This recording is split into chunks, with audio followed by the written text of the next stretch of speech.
Today we're going to continue chapter 17 and we're going to start a slightly new topic, which is the solubility equilibria.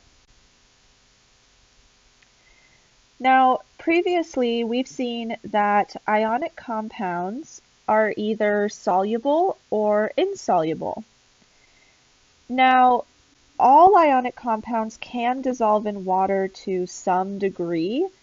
However, many compounds have such low solubility in water that we classify them as insoluble. So for instance, silver chloride is a insoluble compound, but it does dissolve to a very, very tiny extent in water. Now, we can apply the concepts of equilibrium to salts that are dissolving, and we can use the equilibrium constant for the process to measure relative solubilities in water. So in order to do that, we need that equilibrium constant for solubility. And the equilibrium constant for the dissociation of a solid salt into its aqueous ions is called the solubility product, KSP. So this is a constant that is very specific to solubility. Now, remember I mentioned that silver chloride is considered insoluble. However, it does dissociate to a very, very tiny extent. So we can write the dissociation reaction for silver chloride below. So you can see that silver chloride starts as a solid, and if we add it to water, a very, very tiny portion can dissolve and dissociate into silver ions and chloride ions. Now, again, we do consider this an insoluble compound, even though it does dissociate to a very, very tiny extent. Now, the way that we would write the solubility product, or KSP, for this reaction, or this dissociation reaction, is shown below. So KSP is equal to the concentration of silver ions times the concentration of chloride ions. Now, this is really similar to how we were writing acid ionization constants and previous equilibrium constants. So for instance, let's say we had two products for every reactant. Then we would square our product. So for instance, let's say we had a reactant A and it was dissociating into 2B plus C. Then KSP for that reaction would be the concentration of B squared times the concentration of C. So remember to take into account any stoichiometry, and you're going to take the coefficient and use that as your exponent. However, for silver chloride, we don't have to worry about that. There's just one of each ion. Now, again, we're not including the reactant here because silver chloride is a solid, and we don't include pure solids or liquids in our equilibrium expressions. So your textbook has a list of the solubility product constants for different compounds. So, for instance, calcium carbonate has a KSP value of 4.96 times 10 to the negative 9th. Let's see, copper 2 sulfide has a KSP value of 1.27 times 10 to the negative 36th. Silver chloride is over here. It has a KSP value of 1.77 times 10 to the negative 10th. So there is a wide range of solubility product constants. And let's see. Now, one other term that we need to learn is molar solubility. So solubility is the amount of solute that will dissolve in a given amount of solution at a particular temperature. And we've seen this before. So we've done experiments that show certain compounds dissolve really well, others don't, but it is temperature dependent. So if you increase the temperature of a solution, it might dissolve a solid better. So kind of similar to if you add sugar to your hot tea, it will dissolve really easily, but if you add it to cold tea, it's not going to dissolve as well. Now, the molar solubility is the number of moles of solute that will dissolve in a liter of solution. So again, this is just a molarity in a sense because we have moles per liter.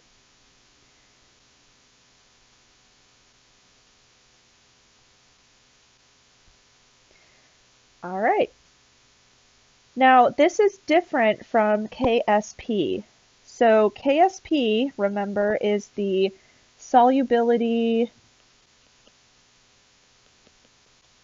product constant, which is different from the molar solubility. So KSP is unitless,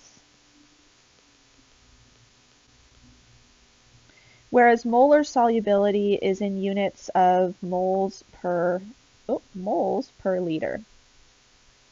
So they are different things.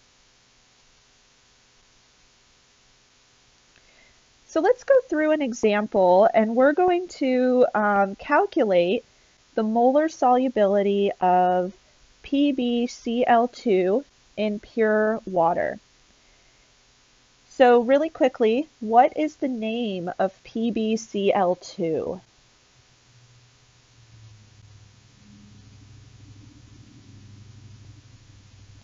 So you should have said lead 2 chloride. So remember, lead can have multiple charges. So we do want to include its charge in the name. Now, the KSP, or solubility product constant, of lead 2 chloride is 1.17 times 10 to the negative fifth. So we want to determine the molar solubility. All right, so let's see how to actually do that. So first, what we're going to do is write out the dissociation reaction for lead 2 chloride. So kind of similar to steps that we've done before in previous examples. Okay, so we already said this is lead 2 chloride, so the charge on lead is 2 plus, and that will balance out the negative charges on the 2 chlorines. And let's also write out the expression for the solubility product constant. So we have the concentration of our products. And remember, we have 2 chlorines here, so that's going to be the concentration of chloride squared. And now we're going to create an ice table. So again, very similar to how we solved previous problems.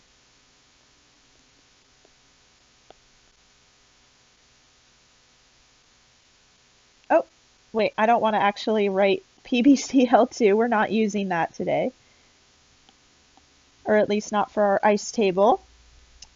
So what we want is the concentration of lead and the concentration of the chloride ions.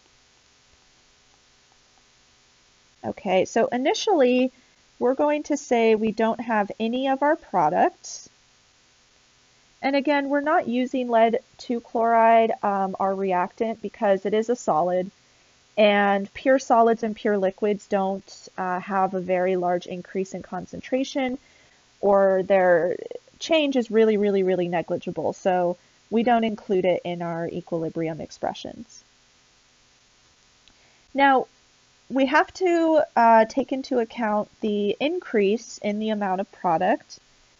So the change, instead of using X, we're going to use the symbol S. So S is our molar solubility.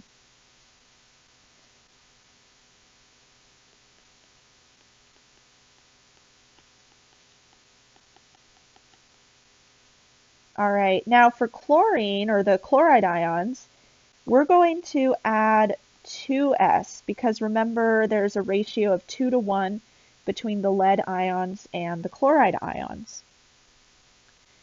So now at equilibrium, lead will be represented by S, and the concentration of chloride ions will be represented by 2S. Okay, so now we can rewrite our KSP expression.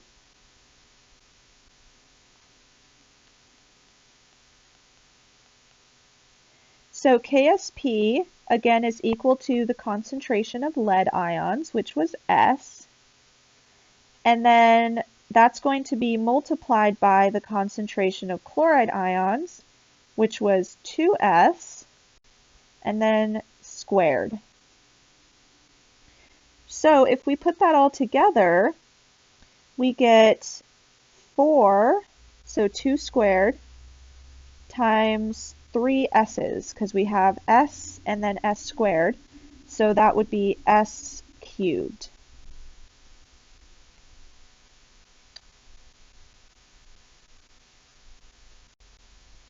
All right, so let's rearrange this equation to solve for S. All right, so if we want to rearrange this, we need to divide both sides by 4.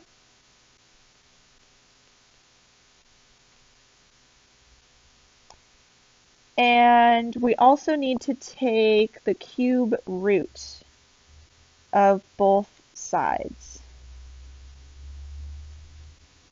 So S is equal to the cube root of KSP over 4. So let's plug in the value for KSP, which we were given above.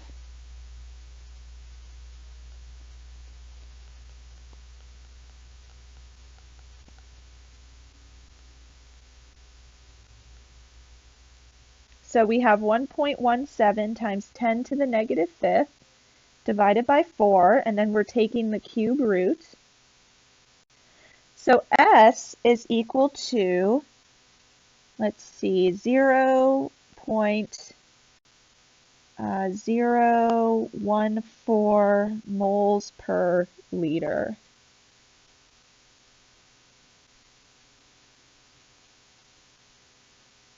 So that is our molar solubility for lead chloride, or lead 2 chloride.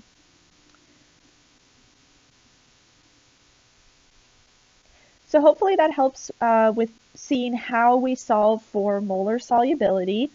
Sometimes you'll be asked to solve for the ion product constant, so you'll probably be given the molar solubility in that case. And in fact, on your worksheet, problem 5, we're going to use the given molar solubilities for each of these compounds in pure water to calculate the solubility product constant for each compound, or KSP. So in the first problem, we have barium chromate, and its molar solubility is 1.08 times 10 to the negative fifth moles per liter. So again, that is S. And then in B, we have silver sulfite, and its molar solubility is 1.55 times 10 to the negative fifth moles per liter, and again, that is S.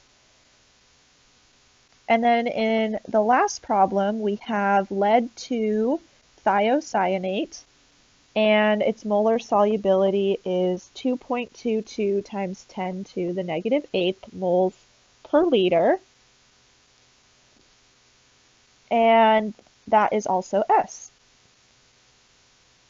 Okay, so this is kind of the reverse of the last problem we did. We're given molar solubility, and now we have to find the solubility product constant. So let's start with A. All right, so let's start by writing out the equation for the dissociation of our compound.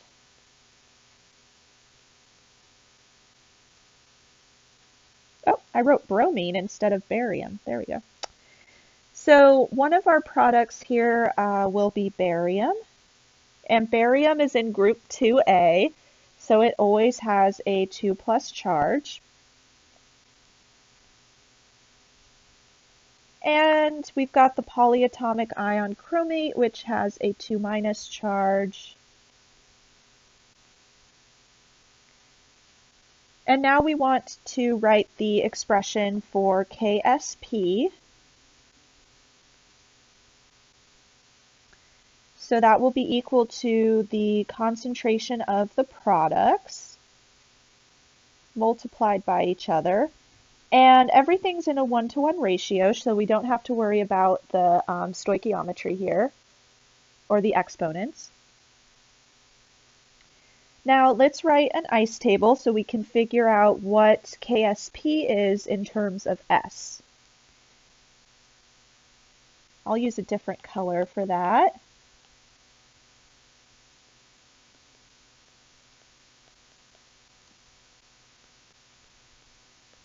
Okay, so initially we don't have any of our products. And again, we're going to represent any changes that occur in terms of S, which is the molar solubility. So because everything's in a 1-to-1 ratio, we're gaining a certain amount of barium ions and a certain amount of chromate ions. But again, they're in a 1-to-1 ratio, so we just have plus S and plus S. So the equilibrium expressions for these two ions are just S and S. So now we can rewrite our KSP expression in terms of S. So really, it's just S squared. So we can plug in the molar solubility that was given above. And we're just going to square it.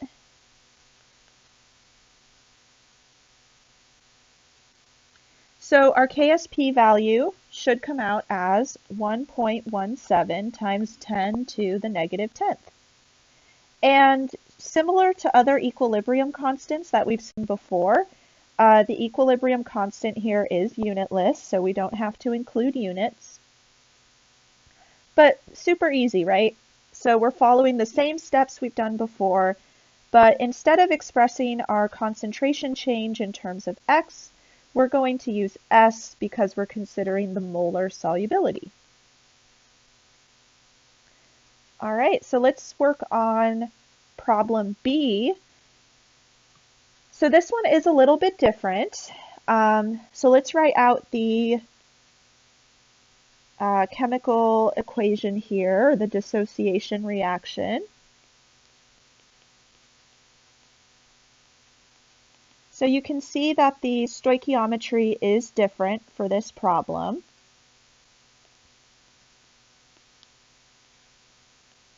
So we have 2 silver ions and 1 sulfite ion. So that's going to switch things up.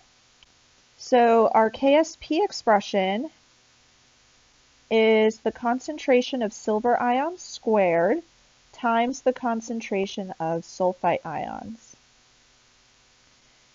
So let's write the ICE table.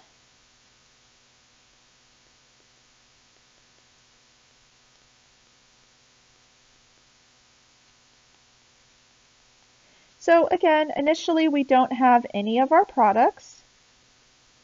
And then we're going to express the change in concentration or molar solubility using S. And remember, for silver, we'll have 2S because the ratio of silver to sulfite is 2 to 1. And then for sulfite, we just have plus S. So the equilibrium expressions are 2S and S. So now we can plug those into our expression for KSP. So we've got 2S squared for the silver ions, and we're multiplying that by S for the sulfite ions. So this will become 4S cubed. But remember, this time we're solving for KSP. This does look very similar to our lead 2 chloride problem, but we're kind of doing the opposite here. So we just have to plug in the molar solubility for S. So that is 1.55 times 10 to the negative fifth, and we're going to cube that and then multiply by 4. So we should get a value of 1.49 times 10 to the negative 14th.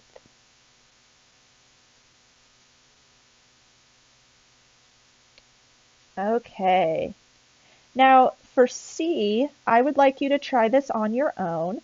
And the worksheet key is on Canvas, so you can always double check your work and see if you got the same answer. And I'm also going to end the lecture here. Next week we'll pick up with molar solubility, but I don't want to overwhelm you with all of that when we covered a lot about titrations this week. So we'll stop here and we'll pick up chapter 17 again next week.